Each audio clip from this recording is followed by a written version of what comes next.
gila hualala ye. Aga ualai ka make you. E mahalo ke ua. Mahalo nui. Although it could have been bright, sunny, blue skies, this is a blessing. This is what the koa needs. The koa was very important to Kamehameha. Of all the native plants that were here, the koa was Kamehameha's favorite. Through the koa, everything lives. It was important back then.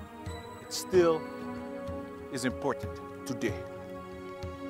This place was all koa at one time. And I can tell you one thing, my friends.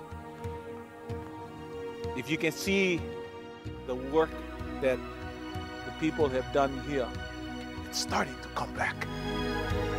The koa trees are, I'm finding them more amazing all the time. One of the things about them is they're really the backbone. They wind up creating an environment for all the other native species. Like things like sandalwood and the ohia wind up growing within those forests, and all the understory plants that nurture the birds, like the akala, the native Hawaiian raspberry.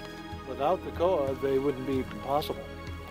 This is how important it is culturally to make sure that the koa tree don't disappear. Should we go plant some trees? Let's go plant some trees. Let's go plant before we get wet.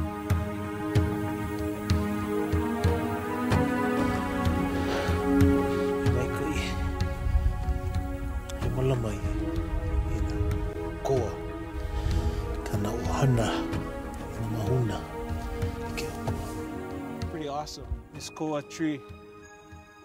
Even Daryl agreed. He said this is a hefty tree. And my brother, who we planted this for, he wanted to come home. Today, we plant this koa tree for him. And it's gonna be one healthy tree.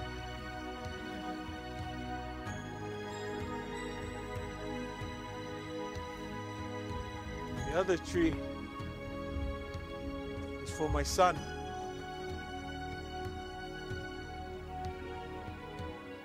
Sorry.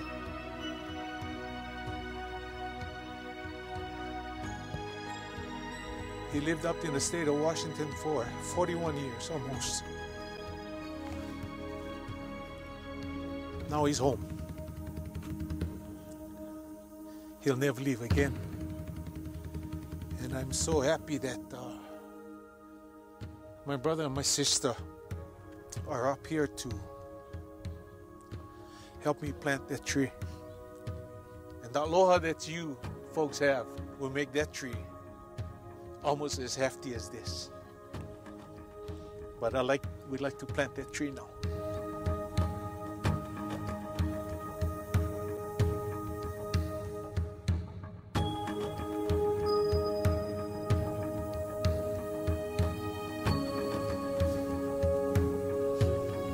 Son.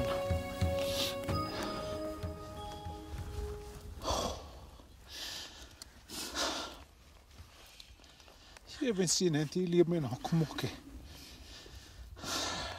for a long time. Now they're here.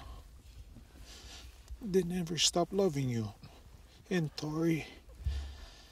So now you're home. Now you're home. You're never gonna leave us again, boy. He ke okua. He hopo mai kai ina kiki kani wao. Mahalo na o ahana. He ki ia manawa. He ki ia la.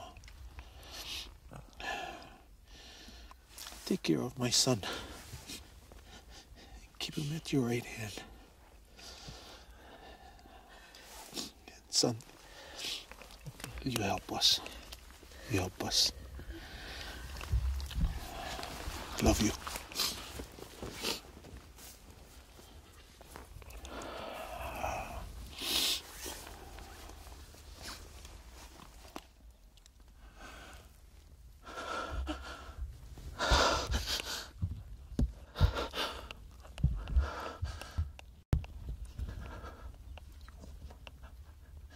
you home.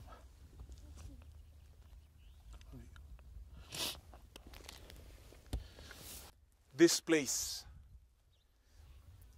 is our home. My son and my brother are for sure home of you. So on behalf of the Mahuna and Regado Ohana, mahalo.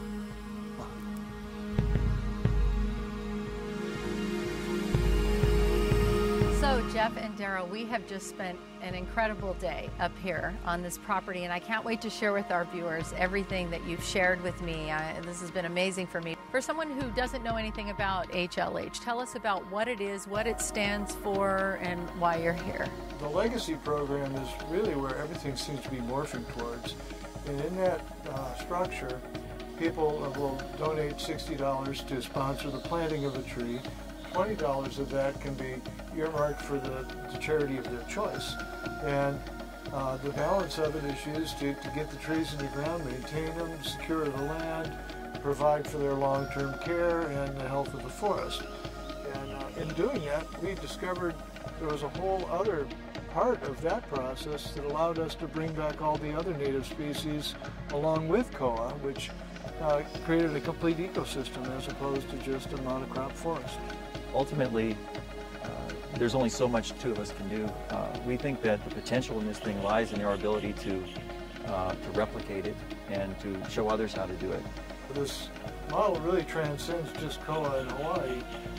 Native species anywhere could be brought into this same structure and used to both restore the forest and to provide funds to nonprofits of all descriptions. It's so powerful when you're out there, and when you know how important koa is to Hawaii, to our culture, to our history, to our heritage, and you see these thousands upon thousands of baby trees springing up out of the ground, it really makes an impact. I mean, I think one of you said it best, we're watching the birth of a forest. Coming from your business, your strong business backgrounds, why do you do legacy trees? Why not just grow an entire forest for the value of the timber? Well, I guess it depends on your definition of success. Success isn't necessarily a balance sheet item anymore. And I think businesses are starting to understand that there's got to be a balance in everything that you do. The problems that we have today, we either created or we inherited, but it's up to us whether or not we want to pass them on to our children. And I don't think it's a government fix. They can't legislate morality. It's going to be an individual choice where people can make a decision to do a little bit and pass that legacy on to their children. Where does your joy come in this process, Jeff and Daryl? I want to walk with my kids through this forest. That's what I want to do. I'm looking forward to doing this the last day of my life. This is where I want to be. Thank you. What we witnessed here today was just extremely powerful, something that we'll all take away. It's because of people like you, we are blessed. We are blessed. And for those of you who come from afar, take back with you, folks, the aloha that we share with you. Share it with your friends and family. And when you share aloha genuinely, it doesn't just come from the heart. It comes from the na'au. It goes deeper.